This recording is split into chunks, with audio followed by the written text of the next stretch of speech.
Hello दोस्तों, quick cash में आपका स्वागत है। 68 बीपीएससी का एग्ज़ाम 12 फरवरी को है और उसी को ध्यान में रखते हुए और इसके अलावा अन्य परीक्षाओं के लिए भी यह इकोनॉमिक्स का कुछ टॉपिक है जो बहुत ही उपयोगी है, इसको ध्यान में रखते हुए बनाया जा रहा है।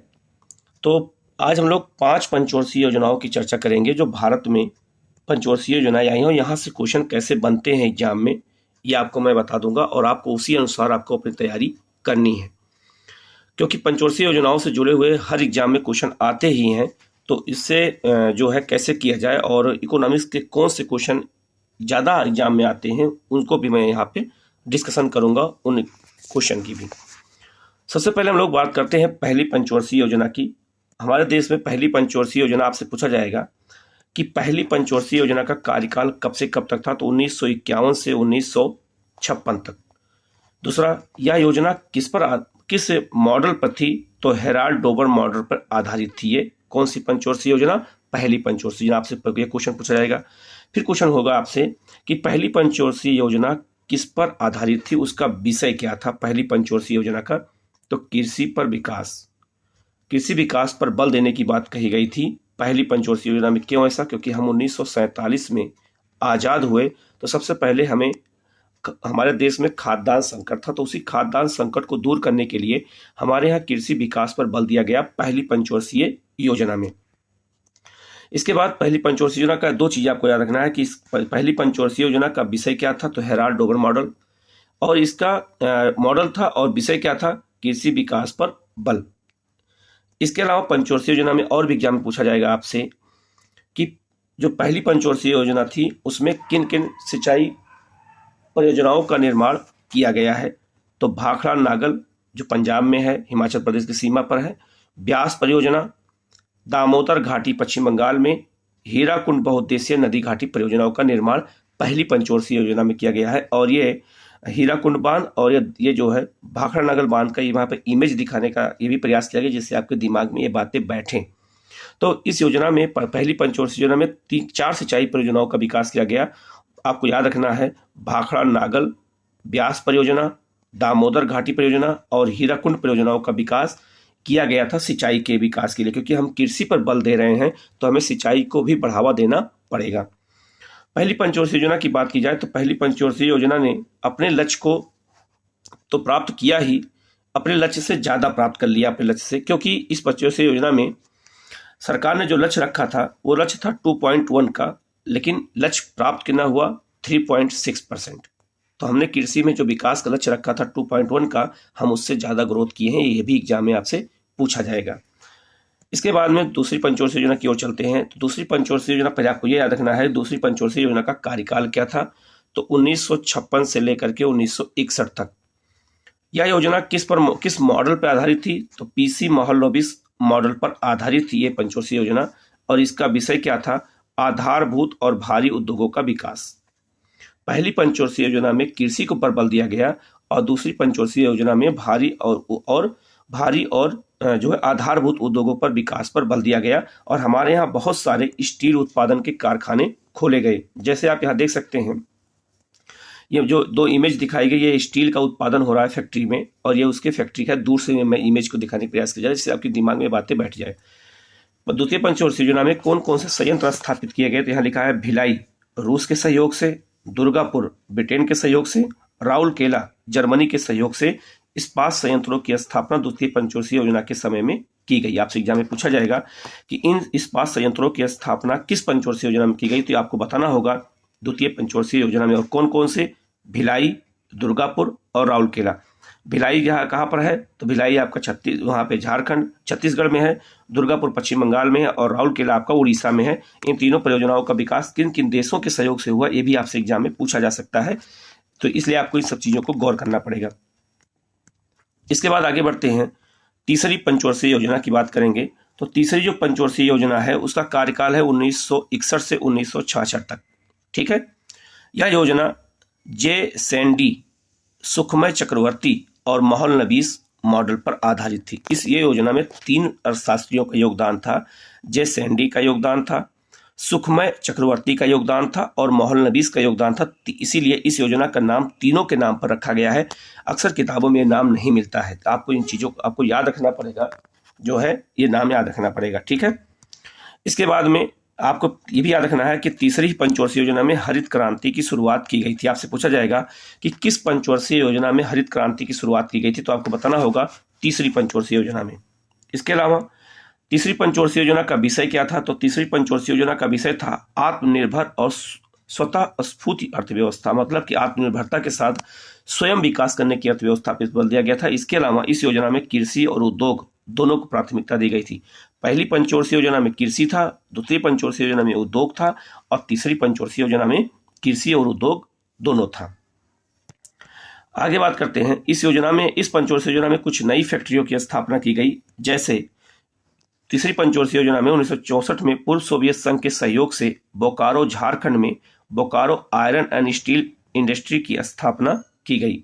लेकिन तीसरी पंचवर्षीय योजना अपने लक्ष्य को प्राप्त नहीं कर पाई। इसके पीछे कारण यह था, ये तीसरी पंचवर्षीय योजना असफल सिद्ध हुई। इसके पीछे कारण यह है कि भारत चीन युद्ध 1962 में, भारत पाकिस्तान युद्ध 1965 में और अभूतपूर्व सूखा, तो 3 कारणों की वजह से तीसरी पंचवर्षीय योजना को नुकसान हुआ। आपसे पूछा जाएगा कि तीसरी पंचवर्षीय योजना को नुकसान क्यों हुआ, तो भारत चीन युद्ध के कारण, भारत पाकिस्तान युद्ध के कारण और अभूतपूर्व सूखा उस समय पड़ा था। इस कारण से हमारी तीसरी पंचवर्षीय योजना अपने लक्ष्य को प्राप्त नहीं कर सकी। अब जब हमारे यहाँ 65 का युद्ध हो गया तो हमारे यहाँ उस समय माननीय हमारे जो भूतपूर्व प्रधानमंत्री थे लाल बहादुर शास्त्री, उनकी डेथ हो गई थी।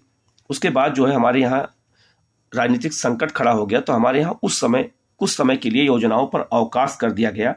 तो पूछा जाएगा योजना अवकाश का कार्यकाल कब से कब तक था, तो तीसरी पंचवर्षीय योजना के बाद ही योजना अवकाश लागू किया गया और ये जो है 1966 से लेकर 1969 तक योजना का अवकाश चलता रहा। आगे बात करते हैं योजना के अवकाश में काम क्या हुआ, तो योजना अवकाश का मुख्य कारण यह था भारत पाक संघर्ष और सूखा के कारण संसाधनों की कमी हो गई। इसीलिए हमारे यहाँ चौथी पंचवर्षीय योजना को तुरंत कंटिन्यू नहीं किया गया और 3 साल के लिए ब्रेक कर दिया गया। इसके बाद है चौथी पंचवर्षीय योजना। चौथी पंचवर्षीय जो योजना है ये 1969 से 74 तक योजना चालू की गई, चौथी पंचवर्षीय योजना।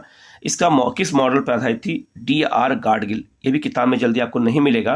तो चौथी पंचवर्षीय योजना DR गाडगिल मॉडल पर आधारित थी। आपसे ये पूछा जाएगा इसका विषय क्या था, स्थिरता के साथ आत्मनिर्भरता। मोस्ट इंपोर्टेंट बात है ये कि स्थिरता के साथ आत्मनिर्भरता किस पंचवर्षीय योजना का विषय था। यह कई बार एग्जाम में आ चुका है, तो यह है आपकी चौथी पंचवर्षीय योजना में। इसके बाद में इस योजना में भारत की कृषि वृद्धि दर सर्वाधिक रही, क्योंकि हमारे यहाँ हरित क्रांति अपनाई गई थी। परिवार नियोजन कार्यक्रम की शुरुआत इसी योजना में की गई। यह भी आपसे पूछा जाएगा कि किस पंचवर्षीय योजना में परिवार नियोजन कार्यक्रम की शुरुआत की गई थी, तो चौथी पंचवर्षीय योजना में। और इसी चौथी पंचवर्षीय योजना में हमारे यहाँ श्वेत क्रांति ऑपरेशन फ्लड की जो है शुरुआत भी की गई थी हमारे यहाँ, और दूध उत्पादन को बढ़ावा देने का काम किया गया था।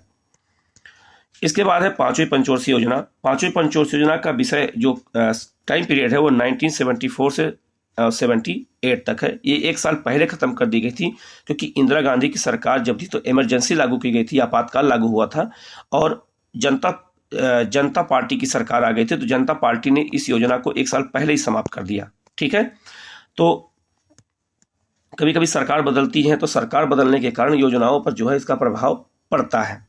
तो सबसे पहले हम बात करेंगे यहाँ पर ये योजना का मॉडल क्या था। ये भी एग्जाम में आपसे कभी कभी पूछा जाएगा और जल्दी किताबों में नहीं मिलता है कि जो है पांचवी पंचवर्षीय योजना का मॉडल क्या था। तो पांचवी पंचवर्षीय योजना का मॉडल था DP धर मॉडल। ये भी आपको याद रखना है, पांचवी पंचवर्षीय योजना का मॉडल DP धर मॉडल था। इस योजना का मुख्य विषय था गरीबी उन्मूलन या समाप्ति और आत्मनिर्भरता की प्राप्ति। याद रखना, पहली बार गरीबी को समाप्त करने के लिए किस पंचवर्षीय योजना में बात की गई थी, आपको याद रखना होगा। तो वो पंचवर्षीय योजना कौन सी है, तो वो पंचवर्षीय योजना है पांचवी पंचवर्षीय योजना, जिसमें गरीबी को समाप्त करने की बात पहली बार भारत में की गई, उसका मुख्य विषय बना दिया गया। इसके अलावा देखो, गरीबी दूर करने की बात की गई थी। इसके अलावा गरीबी को ही दूर करने के लिए इस योजना में 20 सूत्री कार्यक्रम भी लाया गया था 1975 में, गरीबी को दूर करने के लिए। इसके अलावा गरीबी को ही दूर करने के लिए न्यूनतम आवश्यकता कार्यक्रम शुरू किया गया था और काम के बदले अनाज कार्यक्रम की भी शुरुआत जो है 5वीं पंचवर्षीय योजना में की गई है। इसके अलावा पंचवर्षीय योजनाओं से जुड़े महत्वपूर्ण क्वेश्चन कुछ कैसे बन सकते हैं। जैसे पहला क्वेश्चन है, प्रथम पंचवर्षीय योजना का विषय क्या था? तो कृषि विकास पर बल, ऐसे आपसे क्वेश्चन पूछा जाएगा। तो कुछ क्वेश्चन ऐसे बनाया गया जिससे आपको चीजें याद रहें। जैसे दूसरा क्वेश्चन है, योजना अवकाश प्लान हॉलीडे की अवधि क्या थी? तो 1966 से 69 के बीच में थी, ऑप्शन बी है इसका। इसके बाद है, किस पंचवर्षीय योजना का विषय गरीबी उन्मूलन था? तो 5वीं पंचवर्षीय योजना का विषय गरीबी उन्मूलन था, यह क्वेश्चन आपसे पूछा जाएगा।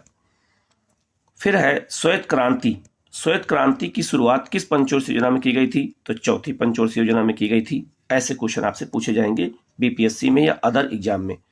नेक्स्ट है आपका, जैसे क्वेश्चन है, दामोदर घाटी और हीराकुंड बहुउद्देशीय नदी घाटी परियोजना का निर्माण किस पंचवर्षीय योजना में किया गया? तो प्रथम पंचवर्षीय योजना में। तो ये कुछ क्वेश्चन हमारे चैनल द्वारा अभी तक हम केवल 5 जो है टोटल 5 पंचवर्षीय योजनाओं की बात किया हूं। अब 6 से लेकर के और 12 तक की पंचवर्षीय योजना का नेक्स्ट वीडियो में आपको मिलेगा। आपको वीडियो जो है लाइक कर दीजिएगा, सब्सक्राइब कर दीजिएगा और बेल आइकन को जरूर दबा लीजिएगा, जिससे आपके पास सबसे पहले नोटिफिकेशन पहुंच सके और आप जो है इसको जो है बहुत गंभीरता से पढ़िएगा, क्योंकि बीपीएससी का माइनस मार्किंग है और क्वेश्चन जो है बहुत डीपली आते हैं जो है, और या बहुत ऐसे क्वेश्चन आते हैं जो इकोनॉमिक्स में बच्चों से नहीं बन पाते। तो क्योंकि हम इन चीज़ों पर ध्यान नहीं देते, तो छोटी छोटी बातों पर ध्यान दिया जाए, इसीलिए हमने जो है इस जो है नोट्स में जो मुख्य चीज़ें हैं उसको मैंने इसीलिए अलग पेन से जो है अलग कलर से कर दिया, जिससे आपको वो चीज़ें बिल्कुल याद रहें। ठीक है, तो आप लोग इस वीडियो को लाइक कर दीजिएगा, चैनल को सब्सक्राइब कर लीजिएगा, और कोई भी समस्या हो तो आप जो है कमेंट बॉक्स में कमेंट कर सकते हैं, उसका आपको जवाब दिया जाएगा। Okay, thank you.